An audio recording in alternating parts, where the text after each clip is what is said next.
Welcome to a new episode of Ausfahrt.tv in English. Today I'm showing you something very tiny, another pocket rocket I assume. This is the Opel Adam S. It's a sporty version of the Opel Adam. I don't know if you know Opel, it's a General Motors brand from Germany. And they've struggled in the past quite a bit, but this model right here was started in 2012 and they've sold already 120,000 units of it. The Opel Adam S, is the sportiest version of the Adam. By the way, it's kind of funny, in Germany we would say Adam for this car, but however we call him Adam as well, the English version. Last year I was involved in filming the youngsters of the Junior Rally Cup in Germany, where those little beasts are running. They have a different model, of course. It's made for the rally, and it's called the Cup Adam and the Adam R2.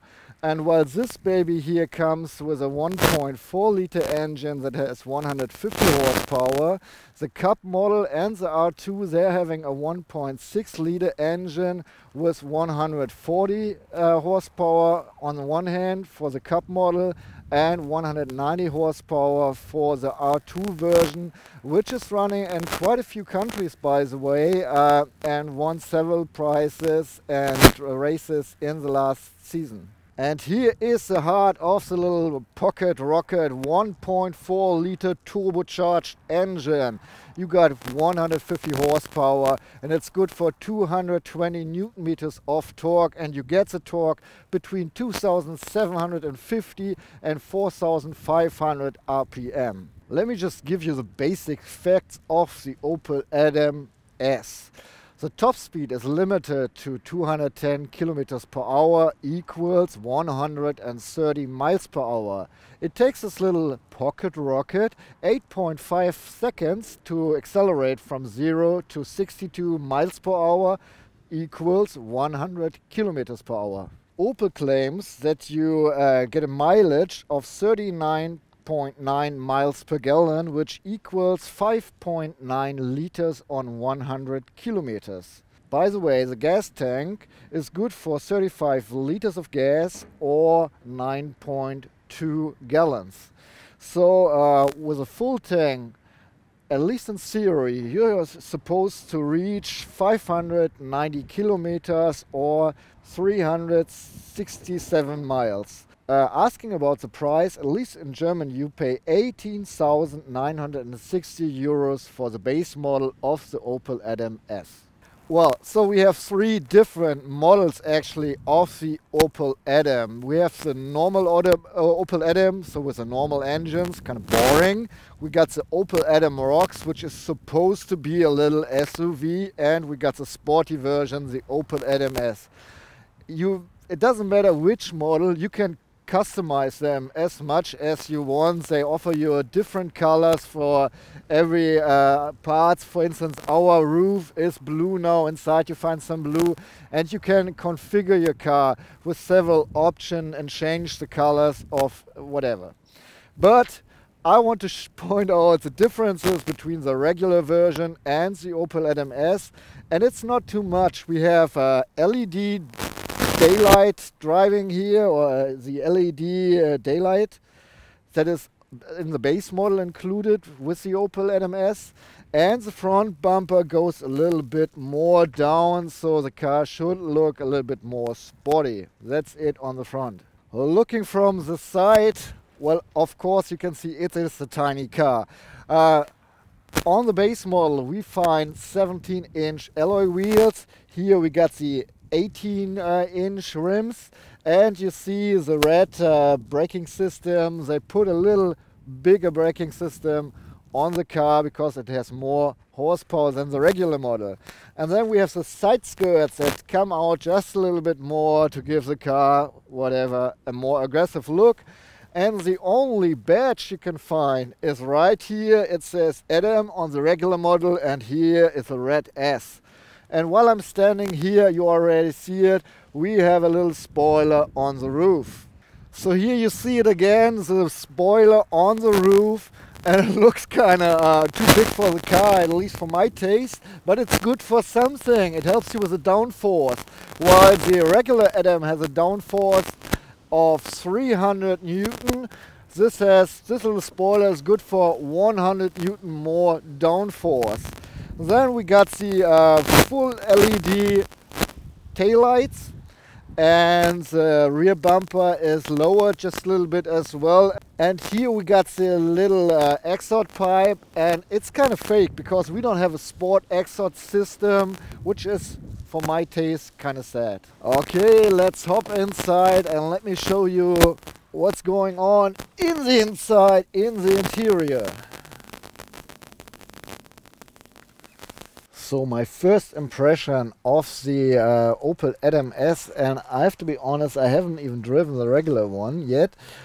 It's a pretty spacious feeling because the windscreen goes down far there, and this gives me a wide that I really enjoy, and you don't have the feeling that you'll sit in a tiny car at all.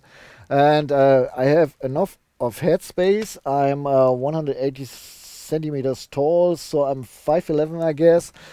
I put the seat almost to the very bottom, and but still there's enough space. Even if I put it up all the way, I don't feel that I'm having not enough space in here. Going through the material, we have all various bunch of materials here.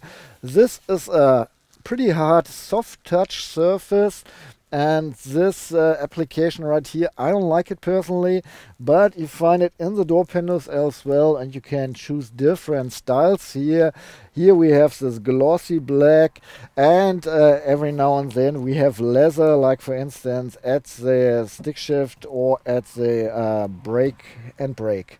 And what I really like is having leather here in the door panels, at least a little bit.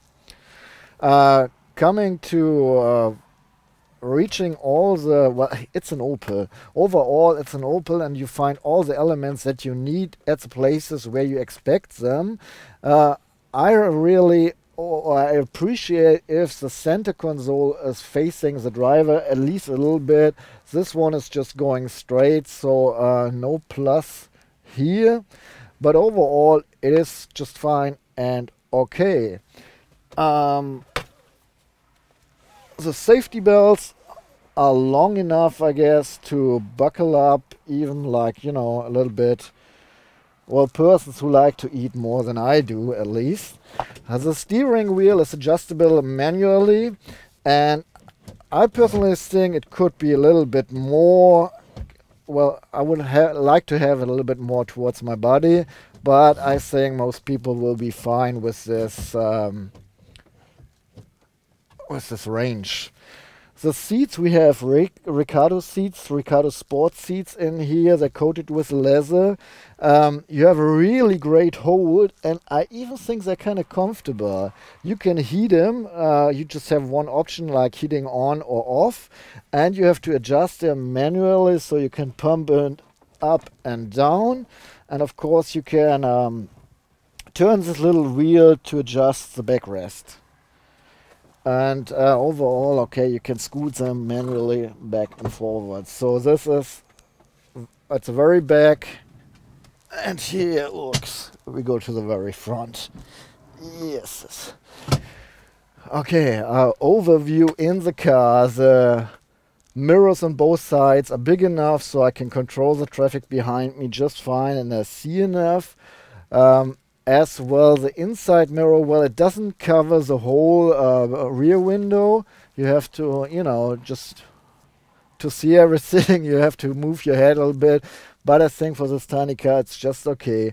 Turning my head to the left side, I have a pretty big B-pillar, and it's the same on the right side, and the C-pillar is sort of a giant B-pillar compared to the size of the car. But overall, since the car is so small and tiny, you have a good overview and you have no problems, I guess, driving backwards or having the traffic in focus. Our model does not have a rear camera. I'm not even sure if they offer a rear camera for the Opel Adam, but having this car with the tiny dimensions, you don't really need a rear camera, I guess. So looking at the gauges, we have two round gauges. On the left side is the RPM meter going up to 8,000 RPM, and the red thing starts at 6,200, 400, 500. On the right side we have the speedometer going up to 250 kilometers per hour. We just well, I just told you the car goes up to 210 kilometers per hour, so you have a little bit more of range.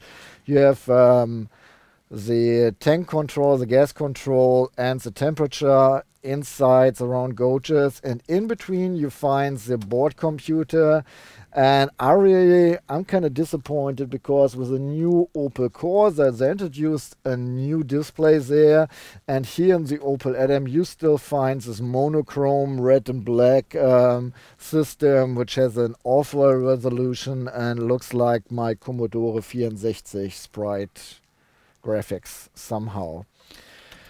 We do have a little of ambient light. When we drove through a tunnel, I saw something glimmering here and there in the door panels and right here in blue, so that's probably fitting the interior color blue that you can choose, by the way. I'm not 100% sure, but I think you can choose a different from the roof color. It does not depend. They just, you know, mix it up.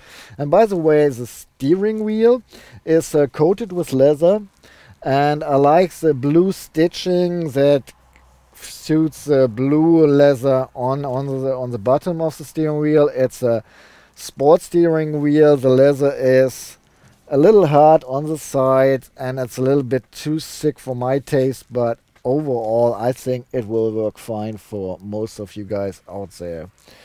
And overall we do it in German, in the German version, so I do it in the English version as well. We push the horn, well, we find the horn right here and I push it. That's how it sounds like.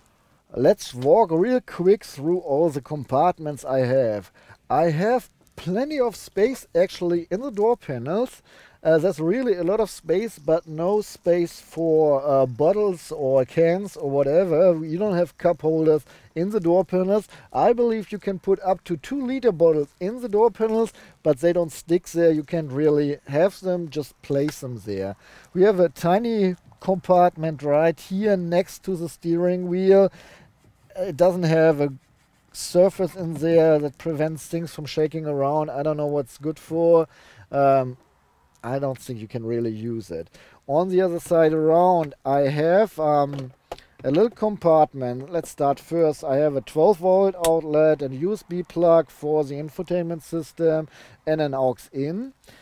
And I have problems laying my iPhone with the cable in here, so it has to stand upside down. And we have this little rubber thing here with a magnet in it that you can, you know, adjust, and that's good for your can or a bottle, but you can't put anything in there that is bigger than half a liter, I guess. And even this is shaking around. However, the surface prevents things from shaking around. Between the stick shift and the handbrake handle you have a little compartment which I shouldn't really mention because it's just good for nothing. And behind here, I'm not sure, is this for me as a driver or is this already for the back seats? You have 3 cup holders in a row, and at least this 50 centiliter bottle is shaking around a lot there, while this can, well, is okay, but makes noise as well. Of course, even in a tiny car we have a gloves compartment, and surprise surprise, it's not really tiny. Actually it's even space with all the board material. You can still put something in there. You have something for the coins in there as well, and yeah, that's pretty much it.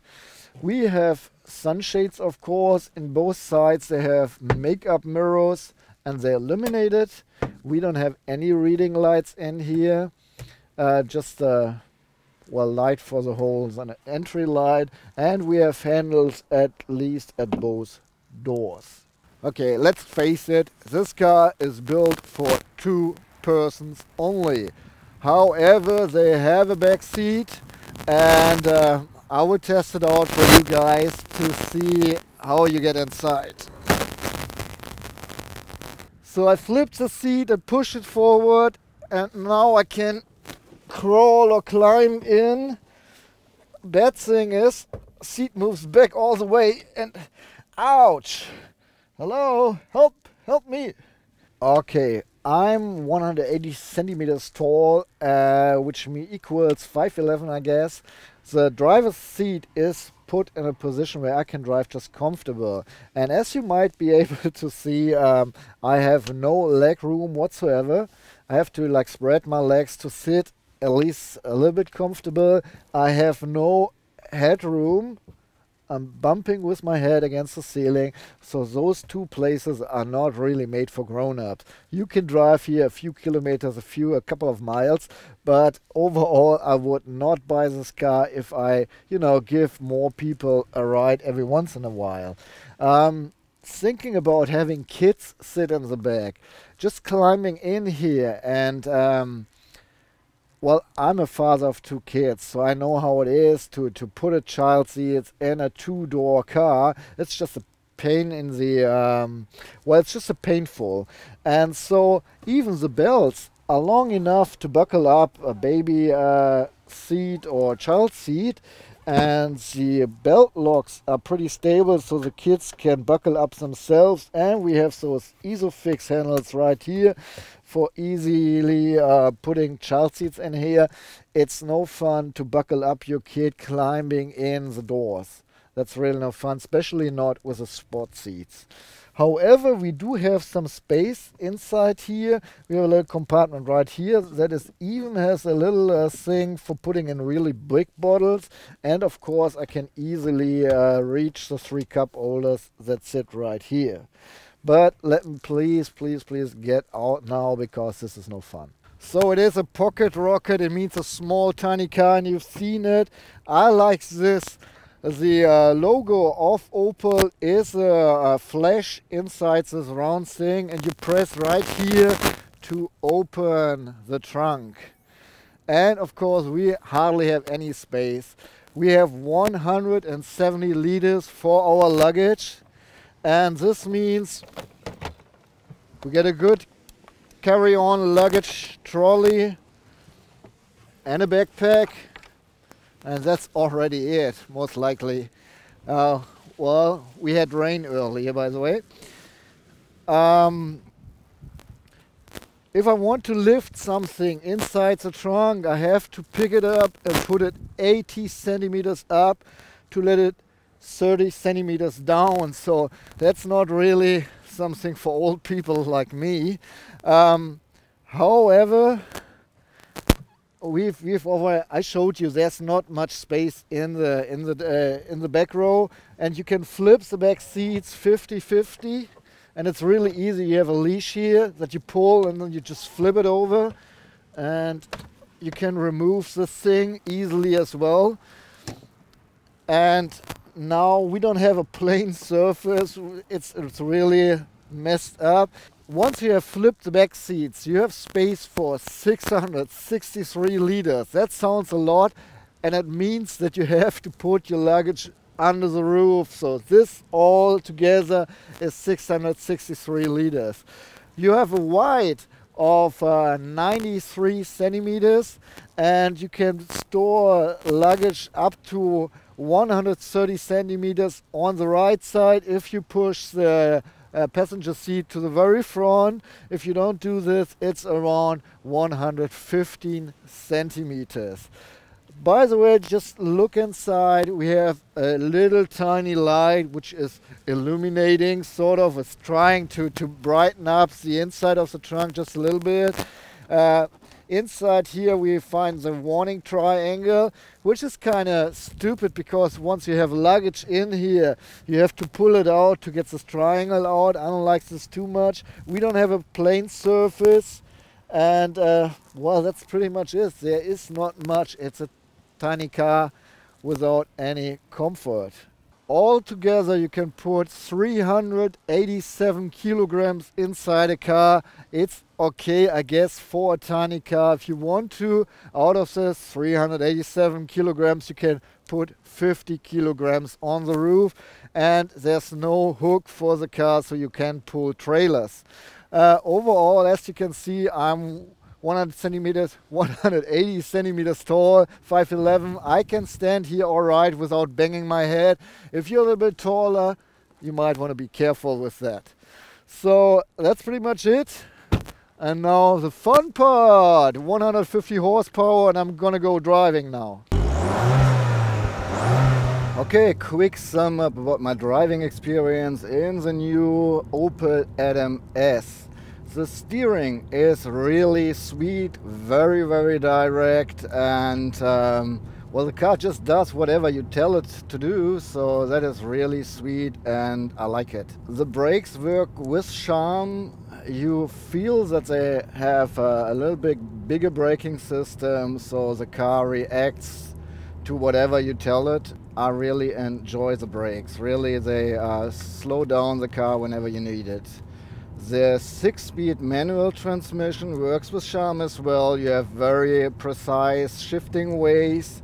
They are pretty short, so sportive, and it's really easy to handle. For me, as an old guy, the suspension is a bit too stiff, but actually that's what you want from a tiny sporty car. You want a stiff suspension that helps you corner and enjoy the curvy roads. We have 150 horsepower, and even the figures for the acceleration are not too impressive. Driving the car, since it is so small and tiny, feels pretty sporty and awesome and quick. Even so, well, you know, 8.5 seconds from 0 to 100 kilometers per hour is not really what you expect to be like really explosive, but still it's fun. Especially you choose smaller roads with lots of curves like I just did. That's here you can really feel the potential of the car and have a lot of fun. Just one word about the infotainment system.